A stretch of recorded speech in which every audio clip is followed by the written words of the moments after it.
মসুর ডাল তো অনেক ধরনের রান্না করে আমরা খেয়ে থাকি, কিন্তু ডালের সঠিক স্বাদ ও রং কি আমরা ঠিক রাখতে পারি? ডালে দেয়া উপকরণগুলোর রেশিও সঠিকভাবে না হওয়াতে আমরা ডালের অথেন্টিক স্বাদ ও কালার পাই না। যদি ডাল ও ডালে দেয়া উপকরণ সঠিক পরিমাণে দেয়া যায় তাহলে ডাল হবে অতুলনীয়, কালার হবে চোখ ধাঁধানো। আসসালামু আলাইকুম। আজকে আমরা রান্না করে দেখাবো দারুণ মজার মসুর ডালের পাতলা ডাল রান্নার রেসিপি। সাথে থাকছে টিপস অ্যান্ড ট্রিক্স। আমরা আছি আপনাদের সাথে। তাহলে চলুন শুরু করা যাক। একটা রিকোয়েস্ট থাকবে, আমাদের ভিডিওটি যদি ভালো লাগে লাইক, কমেন্ট, শেয়ার করে দিবেন এবং সাবস্ক্রাইব করে পাশে থাকা বেল আইকনটি বাজিয়ে দিবেন।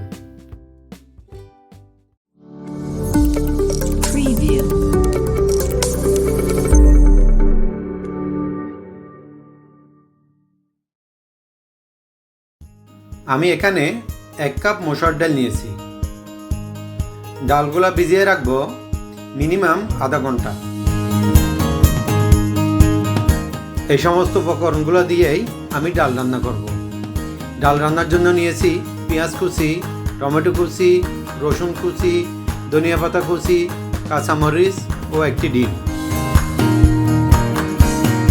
এখন রান্নায় চলে যাব।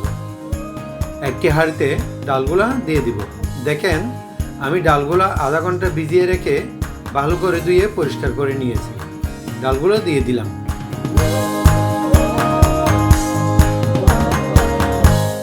ডালের মধ্যে উপকরণগুলো দিয়ে দেব।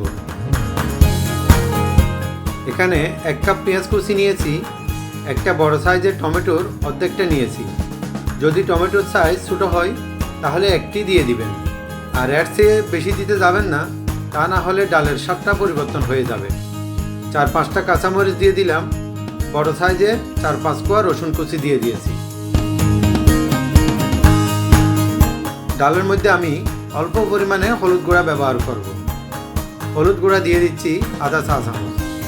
হলুদ গুঁড়া এর থেকে বেশি দিতে যাব না, তাহলে হলুদের গন্ধ থেকে যেতে পারে এবং ডালের কালারও নষ্ট হয়ে যাওয়ার সম্ভাবনা থাকে। কালারটা লালচে কালার হয়ে যেতে পারে। আধা চা চামচ লবণ দিয়ে দেব। এখন আমি আধা চা চামচ লবণ দিয়েছি, পরবর্তীতে আবারও দেব। 1 লিটার পানি দিয়ে দিলাম। আমাদের ভিডিওটি যদি ভালো লাগে তাহলে লাইক, কমেন্ট, শেয়ার করে দিবেন এবং সাবস্ক্রাইব করে পাশে থাকা বেল আইকনটি বাজিয়ে দিয়ে আমাদেরকে সাপোর্ট করে যাবেন। এখন একটি ঢাকনা দিয়ে দিব। ঢাকনা দিয়ে হাই হিটে রান্না করব 10 থেকে 12 মিনিট, অর্থাৎ বলক আসা পর্যন্ত। দেখেন, বলক চলে এসেছে। আমি এখন একটু নেড়ে ছেড়ে মিডিয়াম টু লো হিটে রেখেই রান্নাটা করব। এখন যদি হাই হিটে রান্না করা হয় তাহলে ডাল ফুলে উঠে পড়ে যেতে পারে। ডালগুলো পরিপূর্ণ সিদ্ধ হওয়া পর্যন্ত অপেক্ষা করব। ফিরে আসলাম 20 মিনিট পর। দেখেন, ডালগুলো সম্পূর্ণ সিদ্ধ হয়ে গেছে। আমি এখন একটা ঘুটনি দিয়ে ডালগুলো ভালো করে কুটে নেব। ডাল যদি একবার এভাবে রান্না করে খান, কথা দিলাম ডাল ছাড়া আর কোনো দিন ভাত খেতে ইচ্ছা হবে না।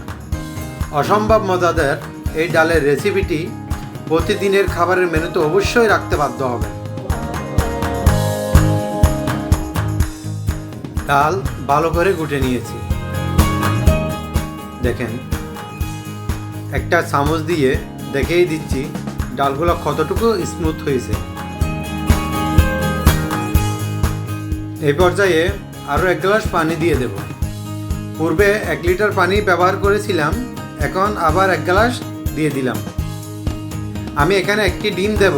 ডিম দিলে কিন্তু ডাল আরও ঘন হয়ে যাবে। আপনারা চাইলে আরও 1 গ্লাস পানি দিতে পারেন, তাতে কোনো সমস্যা নেই, স্বাদেরও কোনো পরিবর্তন হবে না। এখন ডিমটি ভালো করে পেটিয়ে নেব। পেটানো হয়ে গেছে। এখন ডালের মধ্যে দিয়ে দিলাম। ডিমটি দিয়েই ঘুটনি দিয়ে আরেকটু গুটে নেব, অর্থাৎ ডালের সাথে ভালো করে মিক্স করে নেব।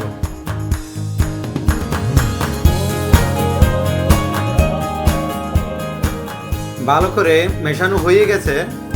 আবারও এখন 2-3 মিনিটের জন্য একটা ঢাকনা দিয়ে রান্না করে নিব।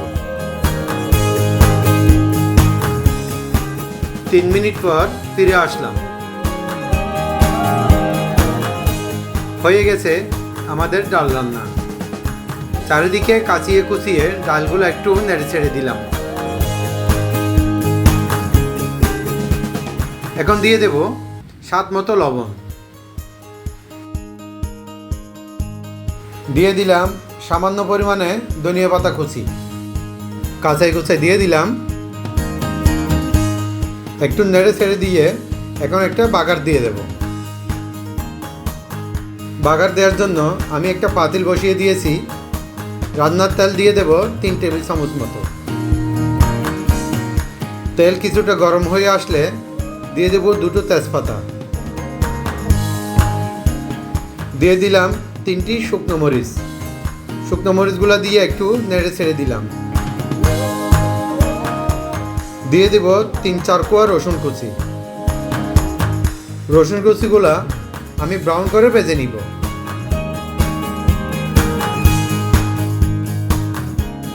বাগার রেডি হয়ে গেছে। এখন ডালের মধ্যে দিয়ে দেব। কাঁচায় যে ডালগুলো লেগে আছে একটু কাঁচাই কুচে নিয়ে নিচ্ছি। এখন ডালে বাগার দিয়ে দিলাম, দিয়ে ডালের সাথে ভালো করে মিশিয়ে নেব। দেখেন ডালের কালারটা কত সুন্দর হয়েছে। একটু লবণ চেক করে দেখি। হ্যাঁ, লবণ একটু কম হয়েছে, আমি আরেকটু লবণ দিয়ে দিলাম। হয়ে গেল আমাদের মসুর ডালের পাতলা ডাল রান্না। আপনারা সবাই ভালো থাকবেন, সুস্থ থাকবেন, আমাদের জন্য দোয়া করবেন। আসসালামু আলাইকুম, আল্লাহ হাফেজ।